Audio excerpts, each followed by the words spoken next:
Hi, this is Katie, and thank you for joining me on the My Senses, My Space podcast. And today I wanted to talk about the sense of contentment. So this is like that sense of feeling satisfied in that moment. And I wanted to kind of pose some questions to you to kind of suss out, like, how do you come about this feeling? And when does it happen? So do you feel content after spending time doing nothing? Do you feel content after completing a really big thing? Is there a moment right after doing something? Is there a moment at the end of the day where you're looking back at the entire day and saying, like, to yourself, wow, I just feel really content, joyous, happy, satisfied in this moment? Is it after having a meal with someone, connecting with someone, or a meal by yourself, or taking a walk in the neighborhood or a local park?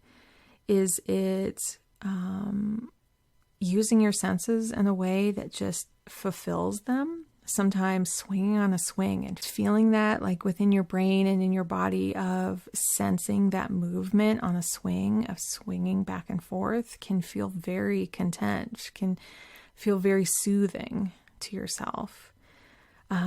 Is it when you are laughing with other people and enjoying a game together, or jokes, or a movie, or something that everyone is kind of laughing together? And do you feel it in that moment, or do you feel it at the end?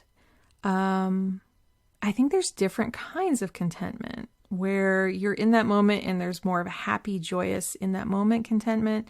And there's also like this reflection contentment, where you're looking back at what you just experienced, the last hour, that day, that week, that month, that vacation, and going, wow, look at these memories. And I'm feeling really content with that. Is it when you are totally within your comfort zone that you feel content? Or is it when you push yourself a bit outside of your own comfort zone and go, wow, like, I could do that and I didn't realize I could do that?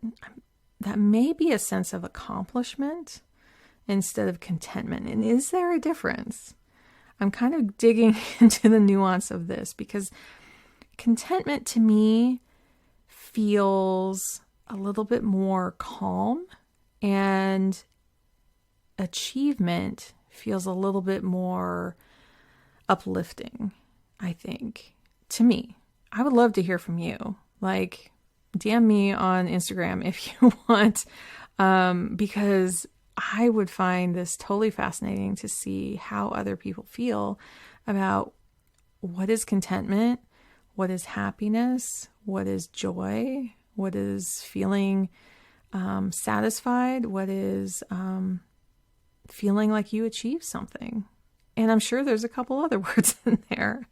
And I'm also picturing, like, when we have a loved one rub our backs, or I'm also just picturing, like, a dog when you rub his belly. Is that contentment? Or is that being calm? Is it being nurtured? Is it, what goes into that? Because when I look at a dog's face, or even a cat's face, if they'll allow you to rub its belly or its back, I just see this kind of look on their face of just contentment, of like this thank you moment, that they're saying, like, yes, I love that, and I feel very content in that moment. So yeah, what does contentment look like for you, feel like for you, smell like, taste like? What comes into that? Is it having this nourishing meal where you're having, you feel really satiated, that the flavors came together and the textures, and you're feeling just the right amount of full and just feeling really content after that? And then you pair it with having conversations with friends. Like, do you get to the end of that experience and say to yourself, like, I am so content right now. That was so satisfying and so heartwarming and connecting to my heart to go through that experience. So yeah, let me know. Contact me. My contact info is in the show notes. And until next time, thank you for joining me on the My Senses, My Space podcast.